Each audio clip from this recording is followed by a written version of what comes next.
নাসিরউদ্দিন পাটোয়ারি, উনি উদ্দেশ্য প্রণোদিতভাবে জননন্দিত নেতা, বারবার নির্বাচিত জনগণের নেতা মির্জা আব্বাস সাহেবকে হেয় প্রতিপন্ন করার জন্য বিভিন্ন সময় বিভিন্ন কিছু বলতেছিলেন।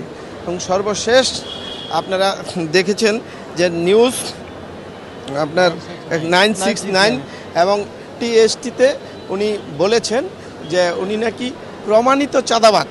এরকম কথায় আমরা ব্যথিত।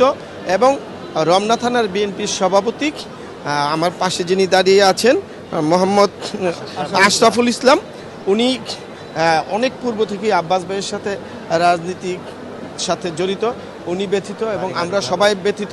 এবং ওনার সাথে পারিবারিক যোগসূত্র বহু পূর্বে থেকেই, রাজনীতিকের বাইরেও ওনার সাথে পারিবারিক সম্পর্ক, যার জন্য উনি ব্যথিত হয়ে উনি আদালতে শরণাপন্ন হয়েছেন।